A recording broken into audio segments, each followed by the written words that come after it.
Buenos días, profesora. Buenos días, profesora. Buenos días. A lo largo de estas semanas hemos estado platicando justo de estos cambios sustantivos que ha habido en el sector energía en México. Y podemos empezar o podemos recordar, ¿no? La previa a las reformas más estructurales. Y fue la de 2008, donde ya habíamos comentado, se dejó una, digamos, ventana abierta para entrar al sector hidrocarburos, al sector privado, con un tipo de contrato que se llamó incentivado. ¿Sí se acuerdan de eso? ¿Sí o no?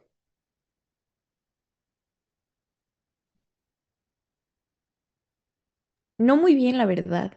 Ok, bueno, entonces lo retomamos para que sea a partir de ahí. En 2008, con Felipe Calderón como presidente, se da una reforma no constitucional, sino legal, que afecta a este sector energía. Principalmente se le dan más atribuciones a la entonces Comisión Nacional de Hidrocarburos y a la Comisión Reguladora de Energía, que eran dos instituciones todavía pertenecientes a la Secretaría de Energía, cuando hablamos de los órganos desconcentrados, ¿se acuerdan? Entonces, todavía pertenecientes a la Secretaría de Energía, pero que eran ese brazo técnico, esa opinión técnica que le iba a decir a la Secretaría de Energía, estos proyectos si son viables, no son viables, una opinión, ¿no? Técnica para tomar esas determinaciones, todavía como monopolio legal tanto de Pemex como de CFE. Estas reformas se hicieron con la finalidad de ir regulando estos dos sectores también con una perspectiva técnica, no solamente legal o no solamente de política pública. Y el sector en particular hidrocarburos es el que tuvo esta ventana porque ahí se estableció que ya las actividades de exploración y extracción de hidrocarburos también podrían realizarse con privados, con un contrato incentivado, es decir, eh, siempre la compra gubernamental, aunque sea, pues, digamos, la que es con la ley de adquisiciones, arrendamientos y servicios del sector público o con la ley de obras públicas, servicios relacionados con las mismas, tienen un régimen especial, ¿no? Tenemos que primero una licitación, después una invitación a cuando menos tres personas y finalmente una adjudicación directa. Y si se dan ciertos supuestos, podemos hacer esa contratación. Pemex, como ya lo habíamos dicho, tiene un régimen y siempre lo ha tenido un régimen especial. Ese régimen consistía en que sus servicios petroleros los podía contratar a través de ciertos procedimientos. También estos tres, pero con diferentes reglas, ¿sí? Por eso es un régimen especial. Y también podía, derivado de la especialización o las cuestiones técnicas, de las necesidades técnicas de esos servicios, podía adjudicar directamente. Entonces, se crea en 2008 un nuevo modelo, porque esos contratos antes de 2008 se pagaban con dinero, en efectivo le llamamos. No es que lleguen con el maletín, así como gángster y paguen a la autoridad, ¿no? Pero se le dice en efectivo porque no estaba relacionado a la producción de los hidrocarburos. Nunca había estado relacionado ningún pago con esa producción. Estos contratos incentivados son los primeros que se pagan con relación a la producción.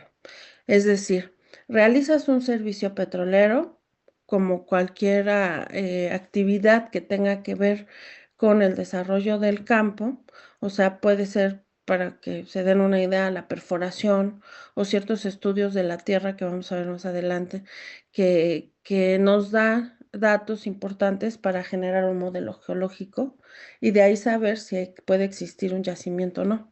Todos esos trabajos los podías adjudicar, pero ahora iban a tener un incentivo.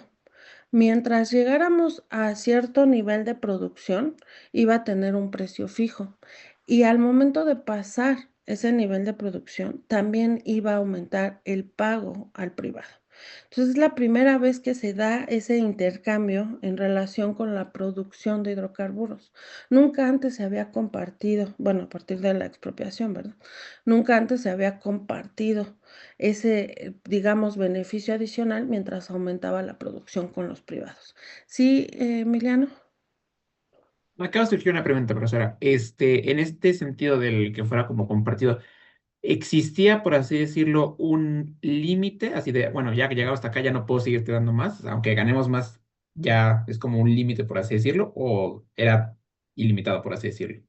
Era ilimitado, pero pues todos los proyectos están evaluados, ¿no? Hay algo que se llama evaluación económica. Entonces tienes una proyección. Tampoco es que puedas exceder o que se vaya, digamos, hacia el infinito, ¿no? O sea, porque va a depender de la proyección del propio contrato. Y el esquema económico ya lo preveía Emiliano. O sea, no era desde el inicio, sino que tenías que cubrir una base. Esa base era grande, o sea, era muchos barriles de petróleo y a partir del aumento ya podías también cobrar más. En teoría, o sea, respondiendo a tu pregunta, en teoría sería ilimitado, pero está limitado a la vez por los volúmenes que existen en el yacimiento y eso está contemplado en la evaluación económica y por lo tanto en el modelo económico del proyecto, ¿no? Ok, muchas gracias. Gracias. Entonces, pero es la primera vez como que se comparte. Todavía no vamos a compartir la producción en sí, o sea, los barriles de petróleo. Todavía no hay esa forma de pago, ¿no? Simplemente va a ser en efectivo, pero con este incentivo. Mientras más trabajemos juntos y mientras más produzcamos, también tú vas a ganar más, superando ese límite de actividad básica y de producción básica, ¿no? Ok. Entonces, estos contratos fueron de dos tipos porque pues hay servicios también y hay obra. Entonces, unos que son identificados como CIEPs, o sea, CIEP, el apóstrofe S, es contrato integral de producción y extracción, CIEP. Contrato integral de exploración y producción, CIEP. ¿Ok? Y el otro, que era de obra, era contrato de obra pública financiada. Por eso mismo, porque como ya el dinero, tanto del privado como de Pemex, ya tenía una interacción hacia la operación.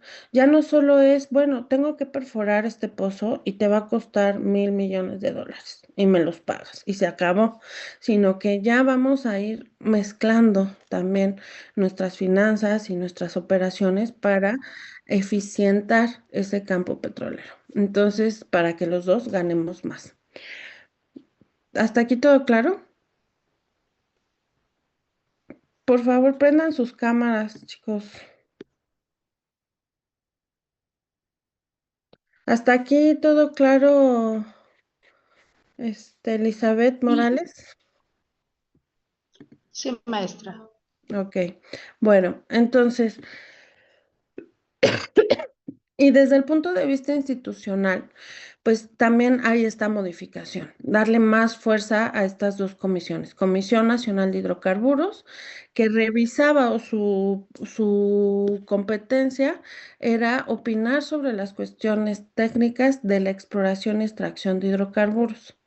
Y la Comisión Reguladora de Energía, que su competencia era todas las demás etapas de la cadena de valor de los hidrocarburos y electricidad.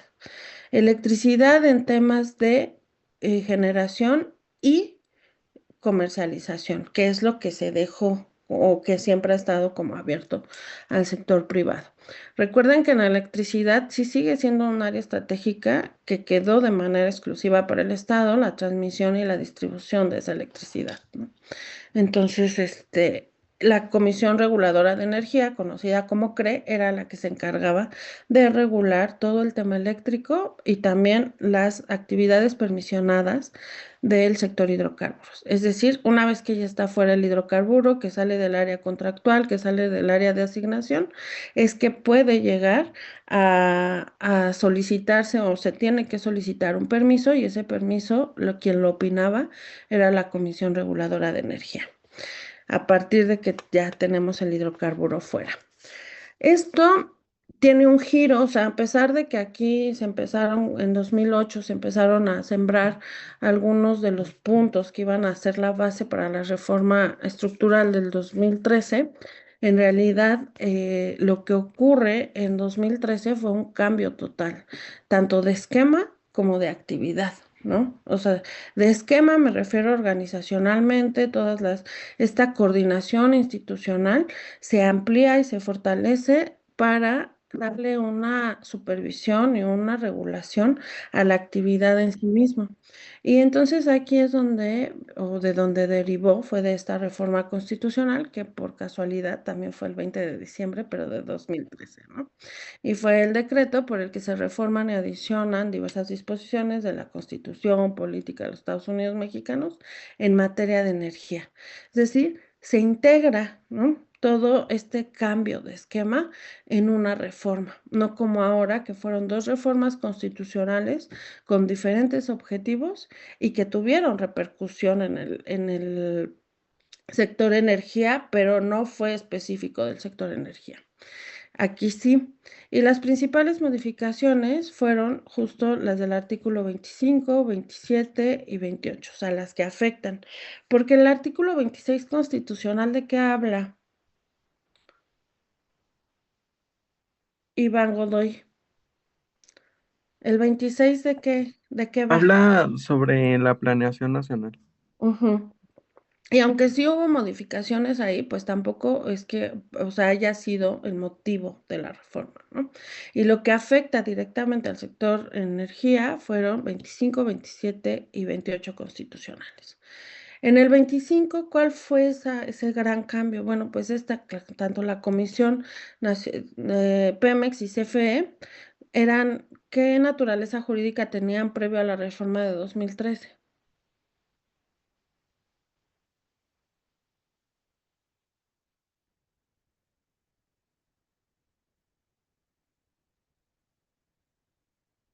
¿Nadie?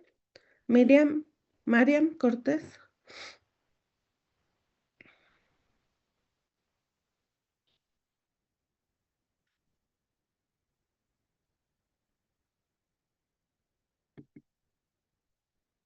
Sí, Natalia. ¿Eran organismos descentralizados? Es correcto, ¿no? Previo a 2013 eran organismos descentralizados y en 2013 se convierten en algo, una figura nueva, ¿no? Con una naturaleza jurídica nueva que costó aproximadamente 2 años entender de qué se trataba, ¿no? Imagínense eso costó conceptualizarlo. ¿Creen que se haya podido implementar en 4 años? O sea, que se haya entendido por parte de la institución cuál era ese cambio o no. ¿Qué creen? ¿Qué crees, Martínez, Wendy? O sea, ya habíamos platicado cómo es todo este personal, ¿no? O sea, lo que transmite el petróleo, lo que representa Petróleos Mexicanos para el país, el impacto y el poder que tienen. ¿Tú crees que de repente pues sale una norma y le dicen, bueno, ahora ya no eres ese descentralizado, vas a empezar a compartir ciertas cosas muy a disgusto, te quito todos tus ductos, ¿no? Y se los paso a otro descentralizado que es el Senagas y forma el Cistranagas y ahora te voy a poder poner a competir con otras empresas. Y por lo que hace a CFE, bueno, pues tú vas a seguir con la transmisión y la distribución, pero ya la energía que va a entrar es la de los privados, porque va a ser quien va a invertir en renovables y esa tiene prioridad de entrada. ¿Cómo crees que lo tomaron los trabajadores de estas dos empresas? Pues yo digo que mal, ¿no? Porque pues al final de cuentas pues es compartir algo que pues por mucho tiempo fue de ellos propio y llegar y que te quiten todo eso, pues no creo que lo tomen a bien.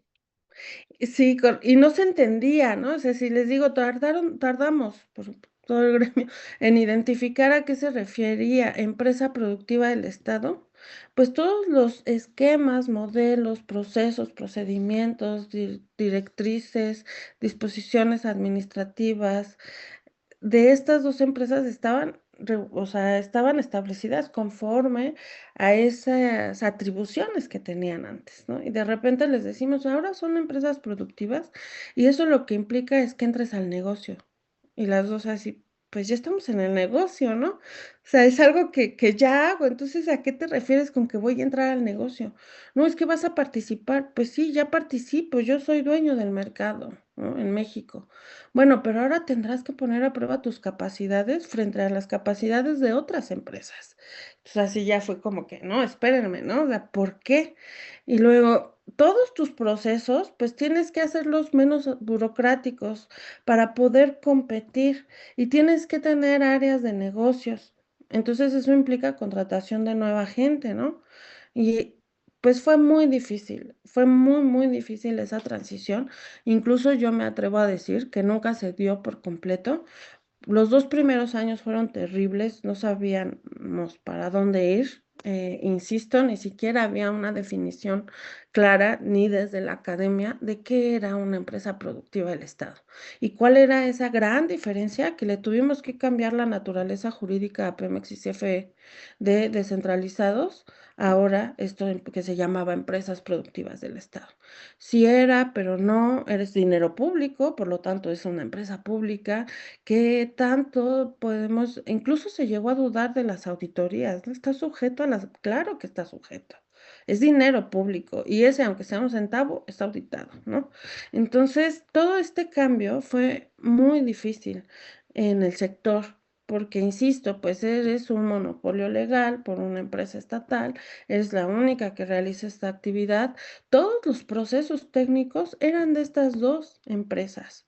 O sea, la regulación de CNE, bueno, de la Secretaría de Energía, pues en ese momento se basaba en la regulación emitida por estas dos empresas que eran quienes realizaban las actividades técnicas. Entonces, esa transferencia de información, de procesos, de regulación, fue muy, muy complicada. Pero bueno, al final se transforman estos organismos y se les da esa posibilidad. ¿Cuál es la gran diferencia? El Estado puede hacer solo lo que la ley le permite, ¿está de acuerdo? Bueno, el Estado, territorio, población, gobierno, ya lo platicamos muy al principio. El gobierno está conformado por autoridades, legislativo, judicial, ejecutivo. Eh, Estos están conformados por autoridades. Las autoridades, de acuerdo con el principio de legalidad, ¿qué es lo que pueden hacer? A diferencia de nosotros particulares. ¿Sí, Sofía? Solo pueden hacer lo que está expresamente en la ley. Solo están facultados a hacer lo que... ¡Ay, sí! Sí, sí, sí, está bien. Solo lo que la ley les permite, ¿no? Voy a decir, por decirlo tal cual, la letanía del principio. Obviamente el principio de legalidad ha tenido muchísima evolución, pero bueno, esta clase no se trata de eso, ¿no? Entonces nos vamos a quedar con el concepto básico. Y ese concepto básico es, digamos, una moneda con dos caras. Por un lado, la autoridad y solo puede hacer lo que la ley le permite, y por el otro lado, el particular que puede hacer todo excepto lo que la ley le prohíbe, ¿no? Entonces, digamos, ese principio básico, así muy, muy expuesto de legalidad. Entonces, todas las autoridades tienen que tener un sustento para actuar. Ese sustento son sus atribuciones y van a derivar desde la Constitución y después en las leyes, reglamentos y bla, bla, bla, todo el marco normativo, ¿no? Y de ahí viene la competencia de esas autoridades. Ay, perdón. Entonces, bajo ese esquema de que la autoridad solo puede hacer lo que la ley le permite, pues en teoría todas las empresas públicas solo pueden hacer para lo que están conferidos. Y en este caso, la Secretaría de Energía implementar políticas públicas que le permitan satisfacer principalmente su demanda energética, ¿no? La demanda energética del país. Entonces, porque las secretarías de Estado como sector central, pues su principal atribución es la implementación de las políticas públicas, ¿no? O sea, tendrán muchas otras para poder implementarlas, pero la principal es esa, la implementación de las políticas públicas. ¿Quién me puede decir un concepto, aunque no sea así técnico, ni de política pública? ¿Qué es una política pública o de dónde vienen, para qué son, qué? Bueno, a mí se me ocurre que son como decisiones que se toman como Ujú, para, por así decirlo, obtener un beneficio para una comunidad, sociedad, población, etcétera.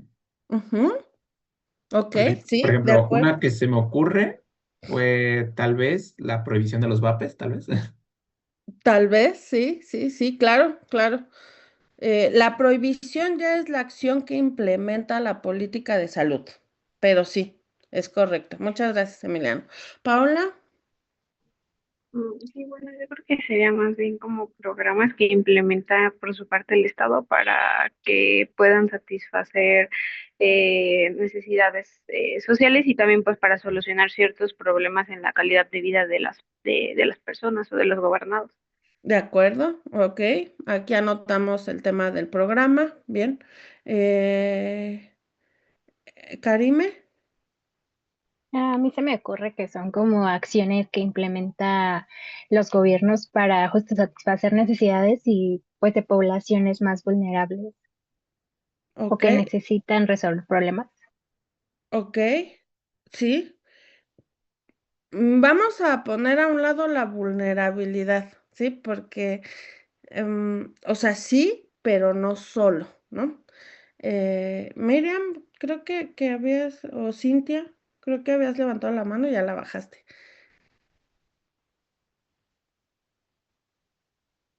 ¿no? Sebastián, Yo digo que es un proyecto realizado por una autoridad con el fin de aplicarse a la sociedad y analizar si tiene un resultado positivo o negativo y seguir aplicándolo. bueno, revisar si tiene un impacto positivo o negativo, yo creo que es previo, ¿no? O sea, porque no vas a, no, vaya, no es una prueba. La política pública ya debe ir en busca de esa satisfacción de la necesidad general. Y todo esto tiene que ver justo con el artículo 26 que no está aquí listado, porque eso tiene que ver con la planeación. ¿De dónde, o sea, de dónde sacamos? ¿De dónde un ejecutivo federal? Vamos a basarnos en eso, ¿no? Porque hay muchas políticas. ¿De dónde un ejecutivo federal saca sus principales políticas públicas? ¿Cuál es la materia?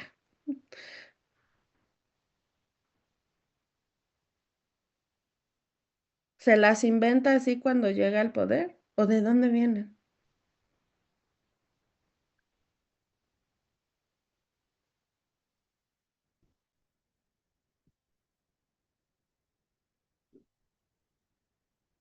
Sí, Emiliano. Justamente el artículo 26 lo dice que a través de un sistema nacional de planeación democrática. Y bueno, este mismo eh, vaya a través de un plan nacional, el Plan Nacional de Desarrollo, programas sectoriales y programas institucionales, pues justamente estructura o planifica ciertas políticas a fin de, ¿cómo se puede decir? Justamente satisfacer algunas, eh, pues vaya, necesidades, ¿no? Que Sí, tenemos. es correcto. Y ahorita describiste como ese segundo paso, ¿no? Ahorita lo retomamos. Recuerden, Plan Nacional de Desarrollo, programas sectoriales y programas institucionales. Brian y después Eduardo. No me bajen la mano, sí me fijo. Bueno, es que era una parte de lo que quería decir y bueno, siento que como comienzo en los 17 objetivos de desarrollo sostenible, sustentable, creo, de la ONU, y ese es como el par de Sostenible. aguas. Ujú. Ah, sostenible, y de ahí ahora sí que se hace el Plan Nacional de Desarrollo y se establecen como que las metas. Ok, bueno, este plan impacta en muchas actividades, ¿no? E impacta para el cumplimiento de nuestros objetivos en el tema ambiental y transformar, en teoría, no solo nuestras actividades energéticas hacia la sostenibilidad, sino todas, ¿no? Pero es solo como un insumo, pero sí, muy bien, muchas gracias. Eduardo. Ah, no, pues yo iba a decir más o menos lo que ya dijeron, pero también no sé si entraría, por ejemplo, las dependencias, o sea, bueno, las secretarías, que es el gabinete, porque Ujú. pues como le dan informe de cómo está cada una y así, entonces como que con eso ya puede hacer como políticas más específicas en cuanto a qué sector necesita más o así. Sí, por supuesto que todas las secretarías de Estado tienen una participación y otras instituciones, no solo secretarías de Estado, tienen un involucramiento o una participación relevante en la integración de toda esta planeación nacional, ¿no? Porque, como lo mencionas, justamente ellas son las que tienen de primera mano el estatus de esas áreas en específico y por lo tanto, pues la información o las propuestas para mejorarlas. Pero ninguno me dijo de dónde saca todo eso. ¿Qué nos prometen en campaña? ¿O por qué es planeación democrática? ¿Por qué ustedes, bueno, no sé si están involucrados, espero que sí, porque ser políticamente activo, no necesariamente bajo algún partido político, es importante, ¿no? Pero, por ejemplo, en sus colonias hay algo que se llama presupuesto participativo. ¿Quién lo conoce? Adelante, Victoria. Ah, es que justo le iba a mencionar eso de que después de todas como que las encuestas que hacen lo de la participación ciudadana y después de todo es como ese punto de acercamiento con la población en el que te digan a ver cuáles son tus necesidades, qué crees que esté mal, qué crees que haga falta, como de alguna manera como ese enlace, ese contacto para hacerlo saber a las autoridades como que de un nivel más alto, justamente como ahorita lo mencionaba, para que ellos puedan tomar acción sobre ello y justamente desempeñar estas estrategias que vendrían siendo las políticas públicas para a partir de ello destinar justamente el presupuesto, cómo se va a hacer, cuándo, cómo, o sea, quiénes lo van a hacer, todo el tema, ¿no? Entonces yo creo que más que nada es eso, o sea, lo de la participación ciudadana, el punto de que tengan igual como representantes por, pues no sé, por localidad, ¿no? O sea, incluso lo de los diputados que van por, ¿cómo se llama? Por distritos, ¿no? Igual, no me acuerdo cómo se llama. Bueno, eso más que nada. Sí, totalmente de acuerdo.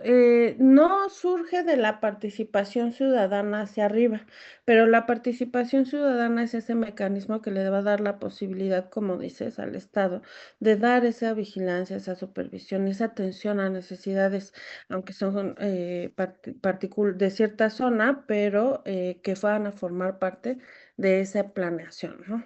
Y lo que les da es precisamente ese voto, el sufragio, ¿no? La posibilidad de definir ciertas políticas públicas, porque para todos los candidatos es importante lo mismo y en la misma dimensión, no. Entonces se supone que nosotros al ejercer nuestro derecho al voto, lo que hacemos es elegir la forma en la que esa persona va a definir o a resolver las situaciones por las que estamos pasando, ¿no?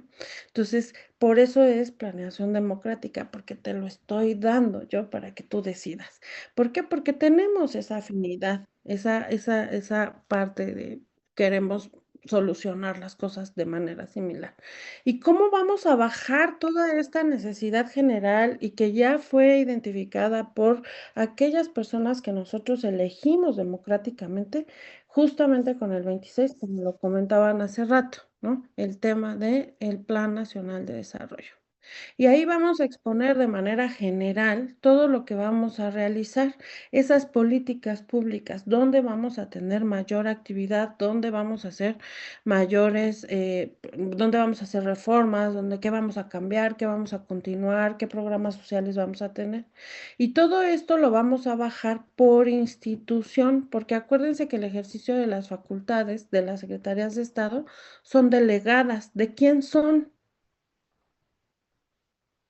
En primer lugar, ¿quién las delega a las secretarias de Estado? De ahí viene la dependencia, por eso son dependencias. ¿De quién? ¿Sí, sí, Brian? Del Ejecutivo Federal. Del Ejecutivo Federal, ¿no? Y eso pues se replica, estatal y municipal. Bueno, el municipio tiene otra, pero no vamos a entrar ahí, esto es materia federal, nos vamos a quedar nosotros con federal. Entonces, esas facultades delegadas son las que les van a permitir definir los programas, o sea, es un nivel abajo y aparte ya no son solo pues estas políticas públicas eh, como idea general hoy para satisfacer esa necesidad, sino ya son acciones concretas, ¿sí? En los programas deben incluir acciones concretas que te van a llevar a cumplir esa política pública, a implementar esa política pública y con ello satisfacer o satisfacer tu demanda de tu oferta en campaña, ¿no? Pero no lo quería decir tan crudo, pero no se me ocurrió nada más. O sea, cumplir con esa promesa de campaña que hiciste, o bien con la identificación de la necesidad general que también realizaste, ¿no? Entonces, todo eso, ¿qué vigencia tiene?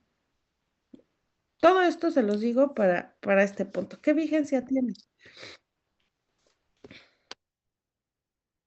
Vigencia me refiero, ¿cuánto tiempo en realidad lo vamos a... Por ejemplo, el Plan Nacional de Desarrollo, ¿de qué año a qué año es?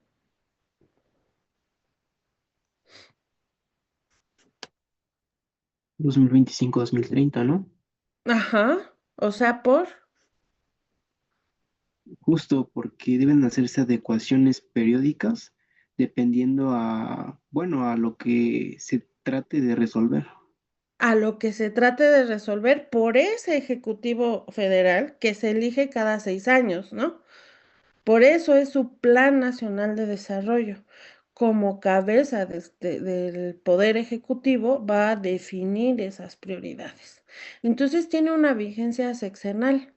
No sé si han escuchado esto de que en los municipios, pues es un tema porque ¿cuánto dura el presidente municipal? ¿Alguien es de algún estado de la República o todos son de la CDMX? Ninguno es del Estado de México, no les creo. Yo soy del estado de Nesa. Ah, ¿y qué hay ahí? Porque ahí no hay alcaldías. No, todavía son, pues se le considera municipio. Ajá, hay presidentes municipales. Ajá. ¿Y cada cuándo votas por el presidente municipal? ¿O no votas? Sí, Wendy. Son cada 3 años, ¿no? Exacto, cada 3 años. Entonces, apenas se está sentando, apenas se está acomodando, porque funciona todo mucho más lento en el municipio y ya se tiene que ir, ¿no? Entonces, es una crítica ardua al tema del municipio. Pero quedémonos en federal. Ese Plan Nacional de Desarrollo tiene que ser ejecutable en esos 6 años. Y entonces, las cuestiones técnicas, ¿qué hacemos? Vamos a cambiarlo cada 6 años, nuestra perspectiva energética. Y entonces ahí es donde se dijo, no, tenemos que crear estos órganos coordinados en materia energética, órganos reguladores coordinados en materia energética, que tengan mucho más fuerza que un desconcentrado de la Secretaría de Energía, y hay que hacerlos autónomos o hay que hacerlos independientes desde el punto de vista técnico, con personalidad jurídica, patrimonio propio y capacidad de decisión respecto a los proyectos desde el punto de vista técnico, ¿no? Y que se evalúen los proyectos como son a largo plazo, sin importar el sexenio en el que nos encontremos. Y entonces se sacan a la Comisión Nacional de Hidrocarburos y a la Comisión Reguladora de Energía de la Secretaría de Energía, dejan de ser desconcentrados y se convierten, también generamos una nueva categoría, como si ya no tuviéramos suficiente, creamos una nueva que se llama órganos reguladores coordinados en materia energética. Y estos precisamente son los que le van a dar esa fuerza técnica a los proyectos, pero sin la decisión política, ¿no? O sea, aprobar o valorar esos o evaluar estos proyectos desde el punto de vista meramente técnico. Los proyectos petroleros y los proyectos de electricidad son proyectos a largo plazo. Por ejemplo, si nosotros hablamos de un campo en tierra, en petróleo, estamos hablando de un proyecto que para saber si existe o no hidrocarburo vamos a tardar de 1 a 3 años mínimo, ¿no? Pero si cambiamos de escenario y nos vamos a aguas profundas, de esos de 1 a 3 años se van a convertir de 7 a 10 años. Entonces, eso ya nos agarraría un cambio, ¿no? De sexenio, un cambio de política pública.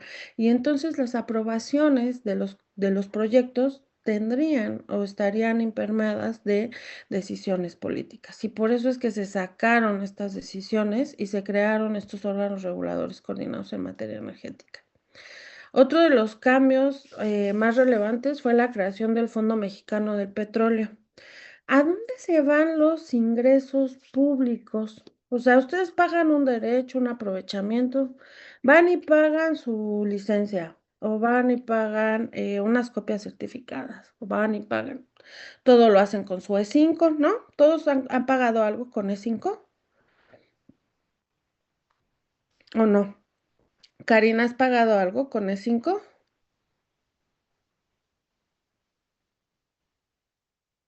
¿Con el qué, profesora? Disculpe.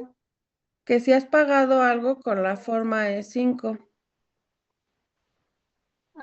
No. Ok. ¿Alguien ha pagado algo con la forma E5? Pensé que ya todos lo habrían hecho. No, ok, bueno. Esta forma E5, pero díganme, porque si no yo me sigo de largo y doy por hecho que ya lo han manejado, ¿no? Esta forma E5 es con la que llegas al banco y pagas todo lo que es para el gobierno, ¿no? Tus derechos, aprovechamientos. Entonces, ¿a dónde se va ese dinero? Así también como los impuestos. ¿A dónde se va?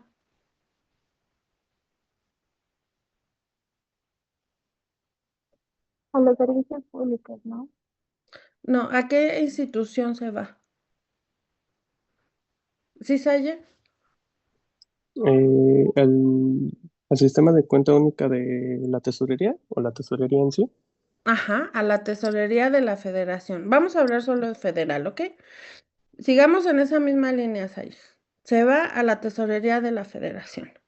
Y de ahí, como decía Melissa, pues entonces lo vamos a repartir, no solo servicios públicos, ¿no? O sea, el Estado, primero ¿en qué lo vamos a gastar? Pues en el propio mantenimiento del Estado, porque si no existe el propio Estado, pues ¿qué vamos a hacer, no? Entonces, primero se va el propio mantenimiento del Estado, también servicios públicos, obras públicas, actividades económicas y demás. Se reparte. ¿Con qué se reparte? ¿O a través de qué instrumento jurídico se reparte esos ingresos del Estado?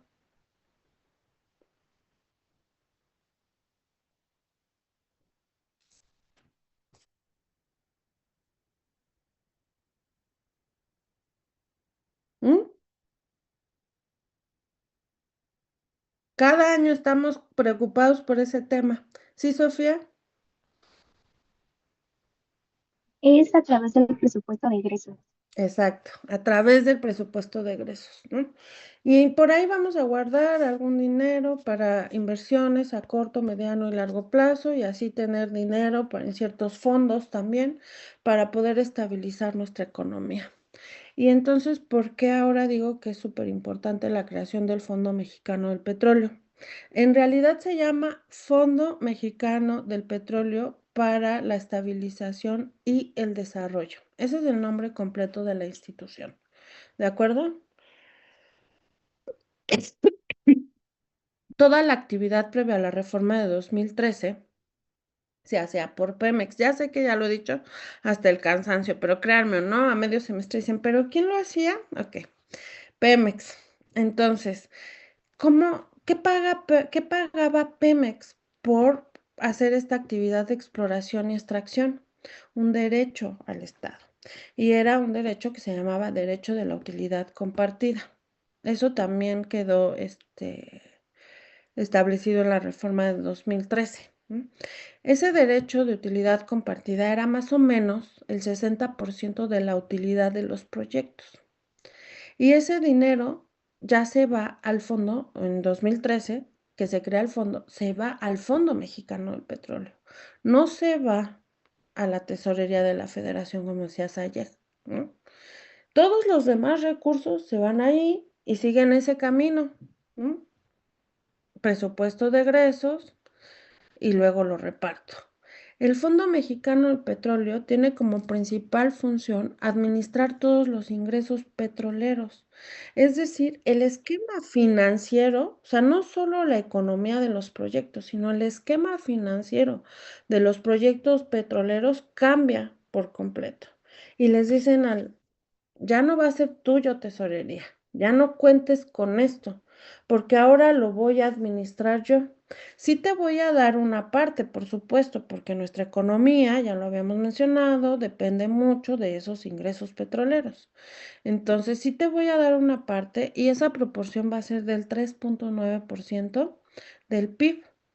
Pero excediendo eso, yo lo voy a administrar en mis propios fondos y en mis propias inversiones de corto, mediano y largo plazo para fomento de la industria petrolera mexicana. Entonces, digamos que le quitamos a TESOFE y Hacienda, porque ¿qué es TESOFE? ¿Cuál es la naturaleza jurídica de TESOFE?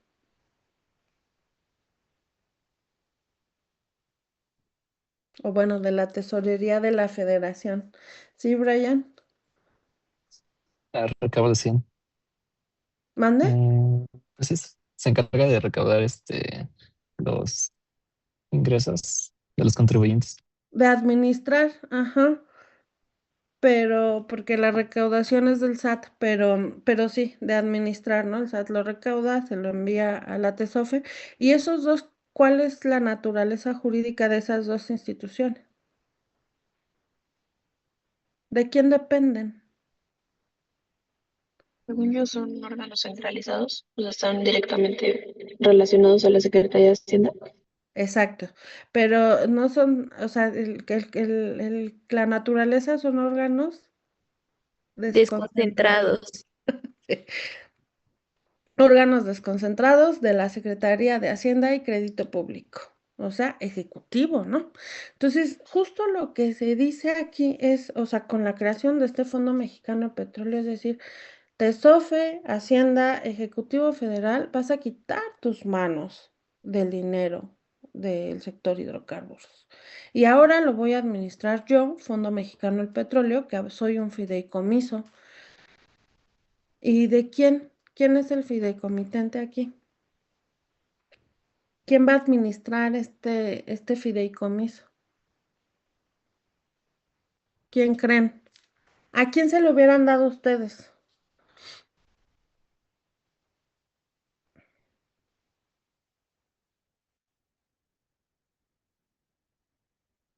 No tendría caso dárselo a Hacienda, ¿no?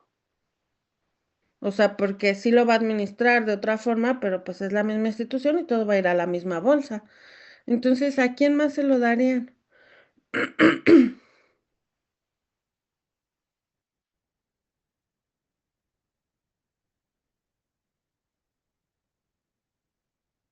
Díganme uno, aunque sea algo.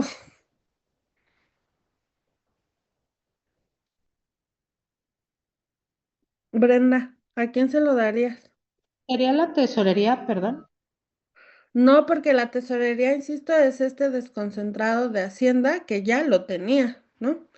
O sea, aunque fuera otra forma de administrar y un fideicomiso con objetivos propios y que no pudiera cambiar ese rumbo, o sea, no tendría ningún sentido darle una atribución en la administración de un fideicomiso como fiduciario si al final iba a ir a lo mismo. ¿De Yanira? O, perdón, Daira. Profesora, ¿no sería entonces al Banco de México? Sí, correcto. El fiduciario es el Banco de México, ¿no? Entonces, ¿quién va a aportar los recursos? Pues Pemex y las empresas petroleras privadas. Lo va a aportar a este fondo, que es un fideicomiso, cuyo fiduciario es el Banco Central. Y va a ser también bajo la instrucción, o bueno, como parte de la Secretaría de Hacienda, ¿no? O sea, Hacienda es quien va a recibir los beneficios a través de este 3.9% correspondiente al PIB de los ingresos petroleros, pero la administración va a ser del Banco Central. Entonces, sacamos los recursos. ¿Sí ven la diferencia y la importancia de esto? O sea, ya no vas a tener el recurso petrolero a disposición. Ahora yo lo voy a tener, yo, Banco Central, ¿sí? O sea, lo estoy sacando del Ejecutivo. Yo lo voy a administrar y voy a ver cómo invertirlo para desarrollar la industria petrolera mexicana. Otro de los cambios también importantes, aquí pareciera que solo estamos hablando del sector hidrocarburos, pero es donde se reflejaron o los cambios, digamos, constitucionales más evidentes, ¿no? Otro de los cambios, que son los del 27, es establecer justo estas limitantes para las actividades estratégicas, para las áreas estratégicas y qué actividades se iban a quedar como exclusivas y qué actividades no. Por lo que hace el sector hidrocarburos, se crea un esquema dual, ¿sí? Acuérdense que estamos en 2013, entonces venimos de 2008, donde la única forma de realizar la actividad de exploración y extracción eran asignaciones a Pemex. Asignaciones es un título que le va a dar la Secretaría de Energía de manera unilateral a Pemex para que pueda desarrollar esas actividades, ¿sí? ¿Todos me siguen? ¿O no? Maestra, ¿Cuál yo es me la perdí. duda, ¿Podría Victoria? repetir eso último? Es que Sí. me disocié, no. Tenemos, para que tú puedas realizar como autoridad, ya hablamos, ¿no? Principio de legalidad, solo puedes hacer lo que la ley te permite, bla, bla, bla. Entonces, el artículo 27 constitucional dice que los hidrocarburos en el subsuelo son propiedad ¿de quién? De la nación, es correcto. Aunque no tienes el micrófono, pues te leí. De la nación. ¿Quién va a ejercer esos derechos sobre ese bien de la nación? El Ejecutivo Federal, a través de la Secretaría de Energía. Entonces, ¿quién puede decir cuándo realizar la actividad de exploración y extracción para sacar ese bien que es de la nación y que esté en el subsuelo? La Secretaría de Energía. Entonces, para poder hacerlo, a pesar de que Pemex lo tiene en es una de los objetivos dentro de su acta constitutiva, necesita que la Secretaría de Energía le diga, puedes hacer esa actividad en esta área, ¿de acuerdo? Eso lo va a hacer a través de un instrumento jurídico, porque no lo puede decir nada más, porque sí, ¿no? O sea, de palabra. Ese instrumento jurídico se va a llamar asignación. Ese documento que le va a dar la posibilidad a Pemex de realizar las actividades de exploración y extracción, se va a llamar asignación. Y esa ya existía antes de 2013. Era el mecanismo a través del cual CENER le decía, en esta área que está delimitada por estas coordenadas y hacia abajo tales capas de la tierra, puedes hacer la actividad. ¿Todos están, sí? Ok. Cuando se da la reforma de 2013, se genera otro instrumento con el que se pueden hacer estas actividades. Y ese se llama contrato para la exploración y extracción de hidrocarburos. Y yo le llamo régimen dual, ¿no? Porque ahora, para poder realizar esa actividad petrolera, puedo contar con una asignación o con un contrato. La asignación únicamente para la empresa estatal, para la petrolera nacional, que es Pemex. Y el contrato, pues depende quién lo gane, puede ser la empresa estatal o un privado. Eso fue lo que se estableció en el artículo 27, ¿sí? La posibilidad de que esa actividad la realicen los privados bajo un contrato para la exploración y extracción de hidrocarburos, o incluso la propia petrolera nacional, pero ya en su plano de productiva, porque ya va a competir en una licitación para ganarse esa área contractual. ¿Ven cómo el esquema se modifica 90 grados? O sea, 180 grados de un lado a otro. ¿Sí, Saya? Sí, yo tengo una duda. Entonces la asignación es para Pemex exclusivamente y el contrato para quiénes será. Puede ser para los dos, para Pemex o para los privados, o para una asociación entre Pemex y privados, o una asociación entre puro privado. ¿Por qué? Porque va a depender de quién gane la licitación. Porque una de las reglas es que esos contratos para la exploración y extracción de hidrocarburos únicamente pueden ser adjudicados mediante licitación.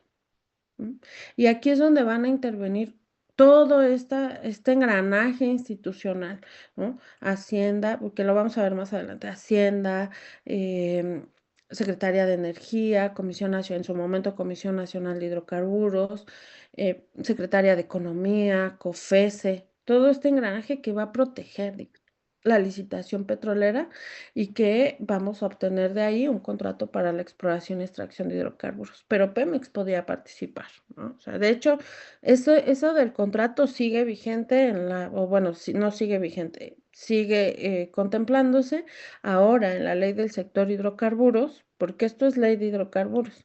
En la ley del sector hidrocarburos sigue contemplándose y es bajo las mismas reglas, ¿no? O sea, Pemex puede participar aunque ya no hace tanto sentido, pero lo vemos más adelante. Ahorita estamos viendo solo la estructura.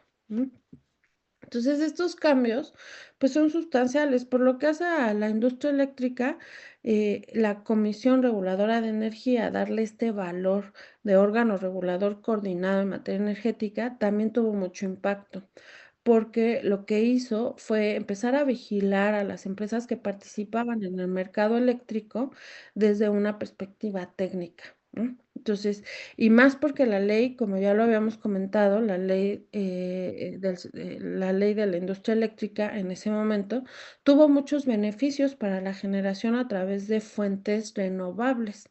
Y uno de los principales era que su energía eléctrica iba a entrar en primer lugar. ¿Sí? Iba a ser un acceso prioritario al sistema. Entonces, con eso, pues asegurabas la venta de energía eléctrica y por eso era que invertías. ¿Y quién regulaba eso? La Comisión Reguladora de Energía, o sea, una institución independiente de la coordinadora de sector, que es la Secretaría de Energía y que a su vez está vinculada directamente con la Comisión Federal de Electricidad. Y por eso darle esa autonomía o esa independencia fue muy relevante para las decisiones técnicas y económicas de los proyectos.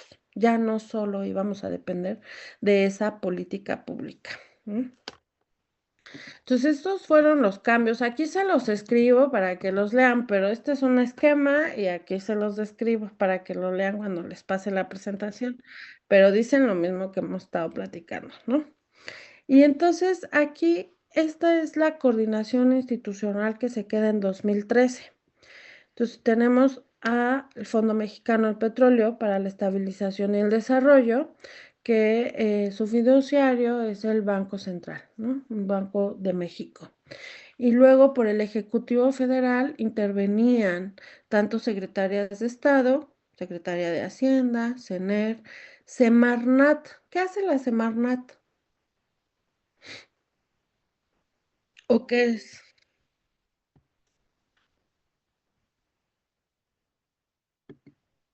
Raimundo.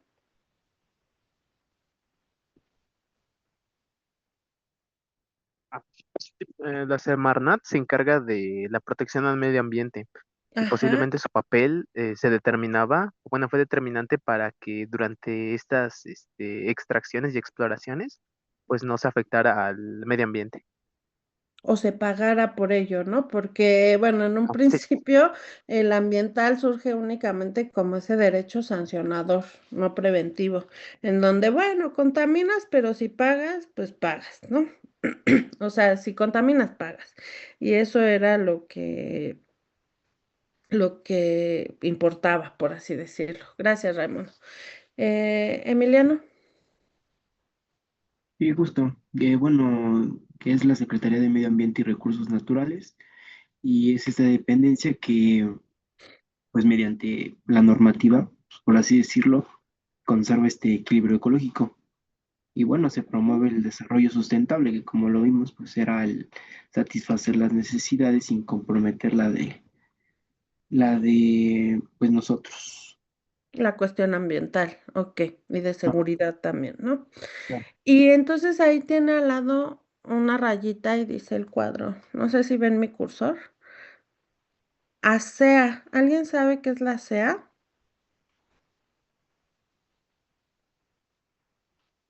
¿La habían escuchado antes? ¿No? Ok. La ASEA es una agencia. ¿Sí, Emiliano? Justo, de que promueve esta seguridad, energía y materia ambiental. Y es un órgano desconcentrado, justamente de Exacto. Por eso la rayita, porque es un desconcentrado de la Semarnat. Es decir, que al ser desconcentrado va a tener una función específica, pero que deriva de las funciones de la Semarnat. Y su nombre largo y legal nos lo dice todos. Ahora todo el mundo lo conoce. La Agencia de Seguridad del Sector Hidrocarburos. Pero no es cierto, su nombre completo es Agencia Nacional de Seguridad Industrial y de Protección al Medio Ambiente en el sector hidrocarburos. Ese es el nombre completo de la institución, o sea, así es la autoridad, ¿no? ¿Y qué va a haber? Pues justamente esas funciones de Semarnat las vamos a sacar hasta este desconcentrado del sector hidrocarburos. Y hay dos temas ambientales o dos temas que repercuten en lo ambiental. Por un lado, la seguridad industrial, que son sistemas de administración de riesgos. Todos estos conceptos vayan anotándolos, yo creo que me los van a poner el viernes, ¿verdad? Pero bueno, digo, este sistema de administración de riesgos. Toda actividad industrial tiene riesgos. ¿Están de acuerdo? Y la industria de los hidrocarburos y la eléctrica tendrán más o menos riesgo que, por ejemplo, una cadena productiva, la elaboración de X productos, unas bolsitas de plástico de base. ¿Cuál tendrá más riesgo?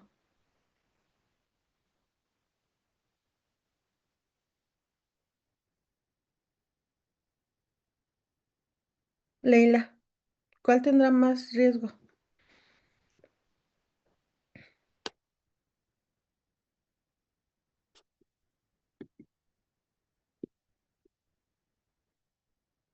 ¿No?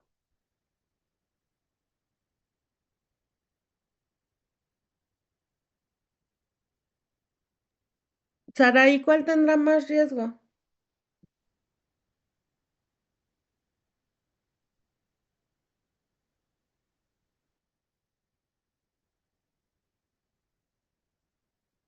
Saraí,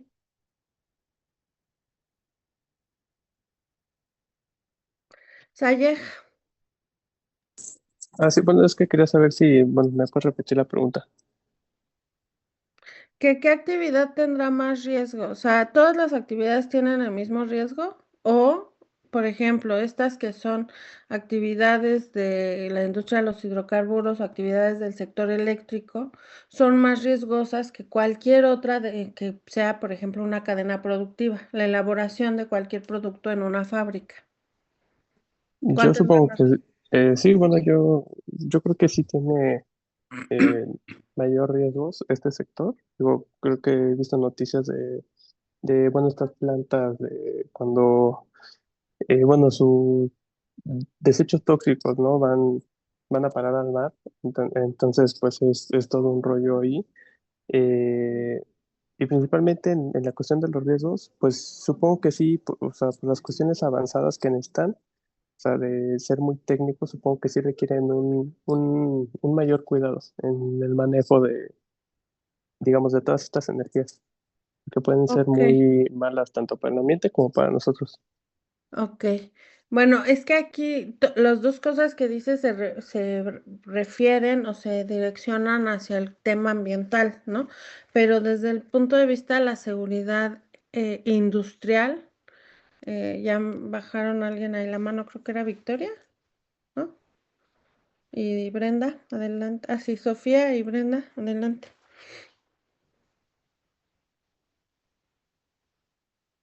Sí, era yo.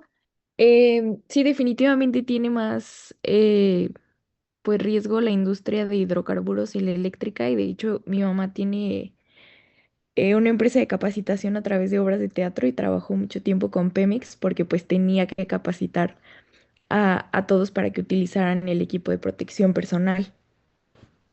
para Exacto. evitar riesgos. Hacia allá va, ¿no? Que las medidas o ese sistema de administración de riesgos tiene que ser mucho más fuerte e incluso cumplir con ciertos elementos mínimos para ser eficaz en una instalación, ya sea eléctrica o petrolera. Karime. Sí, era lo mismo, que tiene más riesgos porque, sobre todo por los materiales que se utilizan, o sea, son más inflamables, explosivos, entonces necesitan mayores cuidados. Sí, por ejemplo, ahorita que dijiste son eh, material, el tipo de material. ¿Ustedes podrían ir a una instalación petrolera con ropa de poliéster? ¿Creen que se No, pueda? No, porque se van a prender, ¿no? Porque genera chispas. O sea, bueno, no se van a incendiar así como en películas, ¿no? Pero sí va a generar condiciones que son riesgosas. O por ejemplo, pueden ir con zapato abierto, pues tampoco, tienen que ser botas, ¿no? Y botas con cierta protección. La tela de los monos que van de la ropa que se llama mono, que utilizan para ya realizar operaciones, es muy específica porque es inflamable, es como la de los bomberos o cosas así, que nos permitan disminuir esos riesgos de la propia actividad desde el punto de vista industrial. Pero también tenemos otro lado, que es la manifestación de impacto ambiental, ¿no? ¿Eso qué significa? Que voy a reducir los riesgos, ahora sí, de derrames, de contaminación, de daños o modificaciones al medio ambiente y que esto pueda convertirse a largo plazo en un daño, ¿no? Entonces, todo eso voy a tener estos dos elementos, el sistema de administración de riesgos y la manifestación de impacto ambiental. ¿De quién es competencia? De la CEA, no de Semarnat, porque Semarnat crea este órgano coordinado y le da esas atribuciones. Va a haber todo el sector hidrocarburos, desde la exploración y extracción hasta el expendio al público en las estaciones de servicio o gasolineras, como les quieran llamar, ¿no? Únicamente sector hidrocarburos. Y entonces, ¿quién va a ver las manifestaciones de impacto del sector eléctrico? ¿A quién se las vamos a pedir?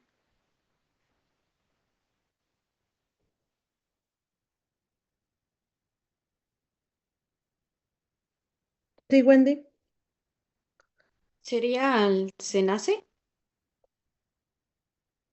No, porque el SENACE lo que va a hacer, el SENACE es el dueño de cierta infraestructura que nos permite em, hacer, mm, administrar el sistema nacional eléctrico, ¿no? O sea, estas actividades de transmisión y de distribución de energía eléctrica, pero no, es como el operador de la infraestructura. Es un descentralizado, pero es el operador de la infraestructura. Pero tratándose de manifestaciones de impacto ambiental, ya con esto los dejo ir, porque hoy andan muy dispersos, como dijo Victoria, disociados. Este, ¿quién? ¿Quién da las manifestaciones de impacto ambiental en general?